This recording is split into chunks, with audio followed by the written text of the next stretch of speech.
Hello friends, this is Mohammad Kumar Jain. Welcome to target for IQ.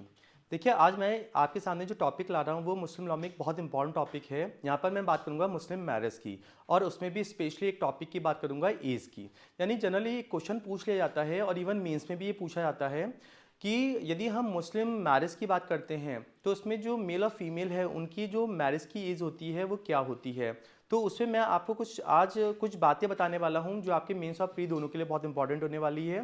तो ज़रा ध्यान देते हैं, जब हम बात करते हैं एज की, यानी कि मुस्लिम मैरिज में जो मैरिज की एज होती है मेल फीमेल के लिए वो कितनी होनी चाहिए, तो यहाँ पर इस बात को ध्यान रखेंगे। वो एज होती है एज ऑफ प्यूबर्टी।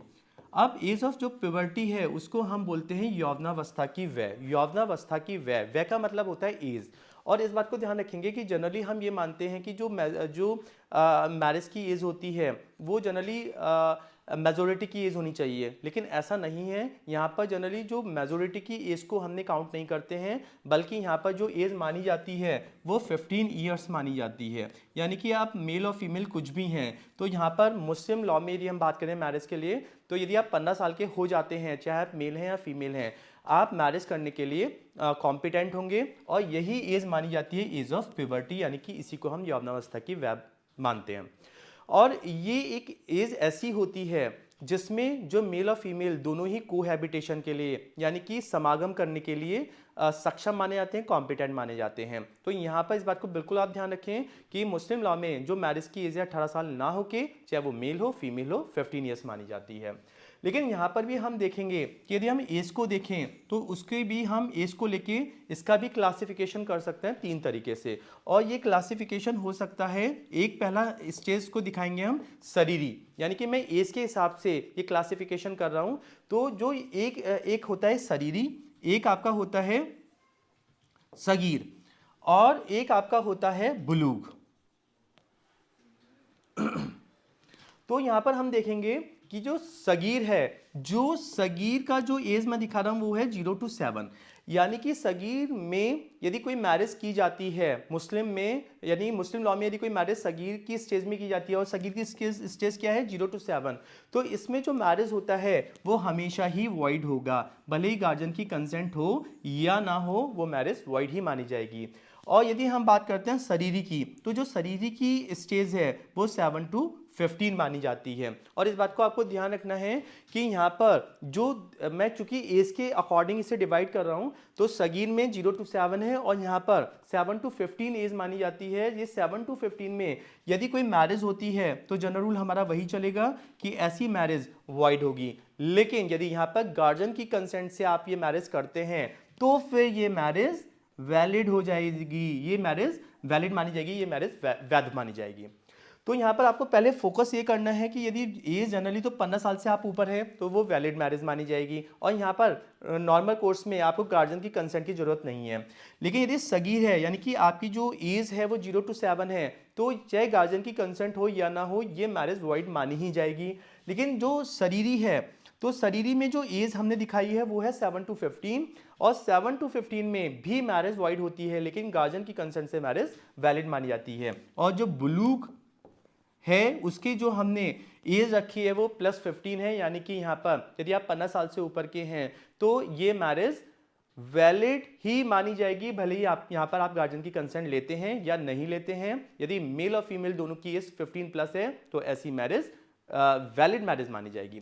लेकिन अब प्रॉब्लम ये आती है कि जब हम शरीरी की बात करते हैं तो हमें ये बात तो समझ में आती है कि 7 to 15 यदि गार्जियन की कंसेंट के बिना हमने मैरिज किया है तो वो मैरिज वॉइड होगा। लेकिन यदि गार्जियन की कंसेंट है तो वैलिड मैरिज होगा। तो हम यहाँ पर ये देखेंगे कि ऐसे कौन से गार्जियंस हैं जो मैरिज के लिए कंसेंट दे सकते हैं। तो देखिए, इसका भी हम क्लासिफिकेशन सुन्नी और शिया के अकॉर्डिंग करते हैं। यदि हम बात करते हैं सुन्नी लॉ की, तो सुन्नी लॉ में ऐसे कौन से गार्जियंस हो सकते हैं जो माइनर की मैरिज के लिए कंसेंट दे सकते हैं। तो जनरली जो पहला प्रायोरिटी लिस्ट में हम बात करें तो पहला जो राइट मिलता है वो मिलता है फादर को, और यदि फादर नहीं है तो आप ध्यान रखेंगे तो मिलता है फादर्स फादर को, यानी कि ग्रैंडफादर को। और इसके बाद ये भी आप ध्यान रखेंगे कि यहाँ पर हम प्रायोरिटी लिस्ट को फॉलो करेंगे, यानी कि यदि फादर है तो फादर ही कंसेंट दे पाएंगे, बाकी कोई कंसेंट नहीं दे पाएंगे। लेकिन यदि फादर नहीं है तो हम फादर्स फादर्स पे जाएंगे, और यदि ये भी नहीं है तो फिर हम ब्रदर पे जाएंगे, या फिर ब्रदर भी नहीं है तो हम एक ऑप्शन और ले सकते हैं, और अदर मेल रिलेशंस।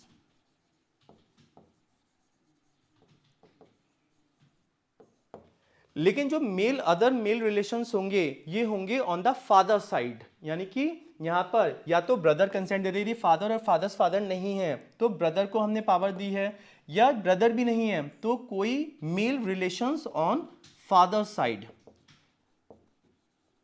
यानी कि यहां पर मतलब क्या हो गया कि यानी कि यदि भाई है तो भाई कंसेंट दे, यदि भाई भी नहीं है तो फादर के साइड से, जैसे हमारे पैटर्नल अंकल हो जाते हैं, चाचा हो जाते हैं, तो ये भी हमें कंसेंट दे सकते हैं। और यदि इनमें भी कोई नहीं है तो इसके बाद जो नंबर आता है ये आता है मदर का। यानी मदर का नंबर तब आएगा कंसेंट देने में, कौन से स्टेज पे, शरीरी में, कि जहां पर ना फादर है ना ग्रैंडफादर है ना इनमें से कोई है, तो फिर मदर कंसेंट दे सकती है मैरिज के लिए। और मदर भी नहीं है तो फिर हम जाते हैं मदर की साइड से, जो मैटरनल अंकल होते हैं, या और other male relations on mother side, तो तब ये कंसेंट दे सकते हैं। और यदि इनमें से भी कोई नहीं है तो जनरली ये नंबर अब आता है लास्टली स्टेट का, राज्य का आता है।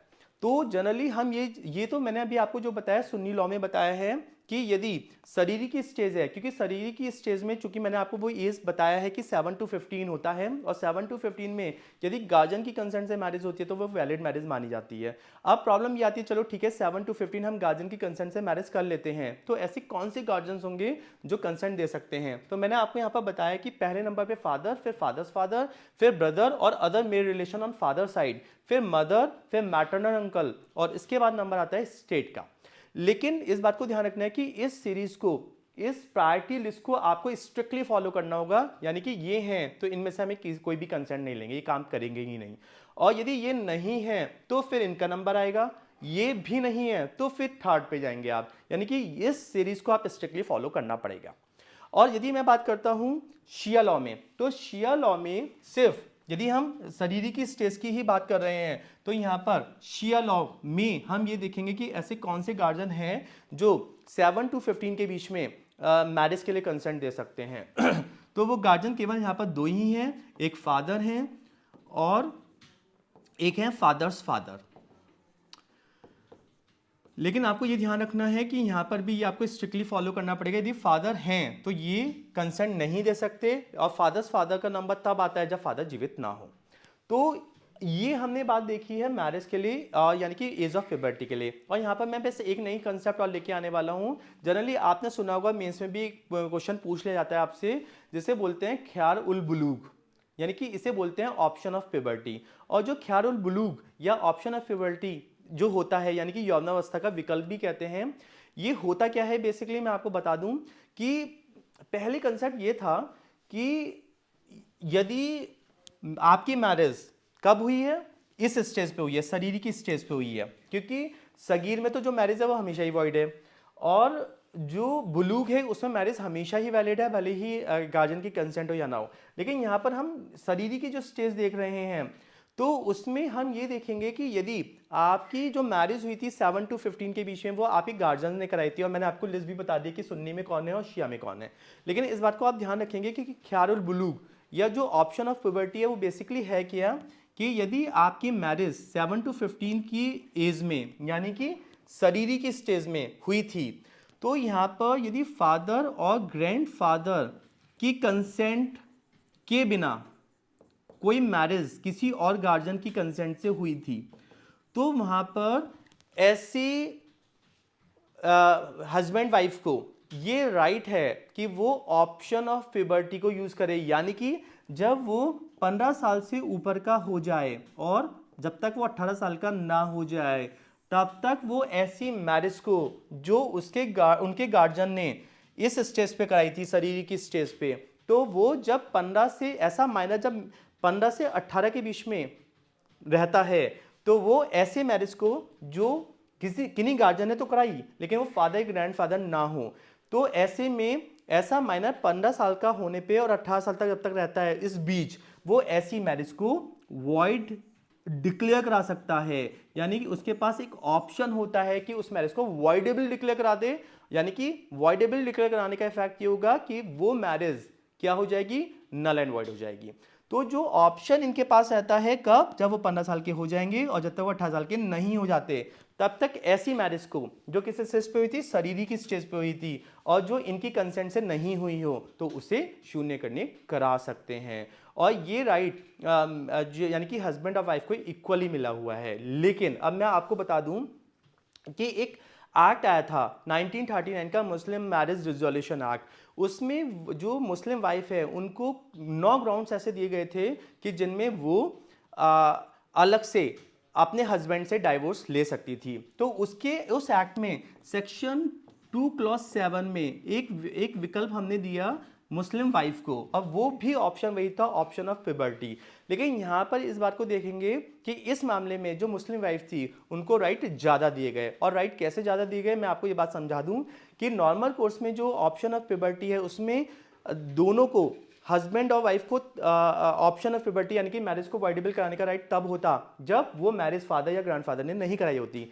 लेकिन 1939 का एक्ट इंट्रोड्यूस होने से वाइफ को 9 ग्राउंड्स मिले थे कि जिससे वो अपने हस्बैंड से डाइवोर्स ले सकती थी। उसमें एक ग्राउंड आया था 2 क्लॉज 7 जिसमें सिर्फ वाइफ को ये राइट मिला ऑप्शन ऑफ प्यूबर्टी का, और उसमें ये राइट उसे बढ़कर मिला। यानी कि अब वो ऐसे मैरिज को, जो उसकी जो मैरिज हुई थी शारीरिक स्टेज में हुई थी, यानी कि उसके गार्जियन की कंसेंट से वो मैरिज हुई थी और अब वो 15 साल से ऊपर हो चुकी है, अभी 18 साल के बीच में है, 15 से 18 के बीच में है, तो वो ऐसे मैरिज को जो उनके गार्जियन ने शारीरिक स्टेज में किया था, शारीरिक स्टेज में किया था, भले ही वो कंसेंट गार्जियन के रूप में चाहे फादर रहे हों या ग्रैंडफादर रहे हों। अब सेक्शन 2 क्लॉज 7 में जो 1939 का एक्ट है उसमें मुस्लिम वाइफ 2 क्लॉज 7 में जो उसको राइट दिया गया है उसमें जाके वो ना यदि वो मैरिज फादर इवन ग्रैंडफादर ने किसी ने भी कराई हो, वो उसमें भी ऑप्शन ऑफ प्यूबर्टी को यूज करके उस मैरिज को वॉइडेबल डिक्लेयर करा सकती थी। यानी कि आज हमारा ये पूरा जो टॉपिक रहा है वो हमने किसके बारे में बात की है, एज को लेके। तो मोटे तौर पे आप ये जान लीजिए कि जो एज होती है वो 15 ईयर्स होती है, इसी को हमने एज ऑफ प्यूबर्टी का है। और यहाँ पर हमने उसे 3 स्टेज में डिवाइड कर दिया कि यदि वो 0 to 7 होता तो मैरिज हमेशा वॉइड होता, शरीरी में गार्जियन की कंसेंट से वैलिड होता, और ब्लू जो 15+ है इसमें आपको किसी भी गार्जियन की कंसेंट लेने की जरूरत नहीं थी।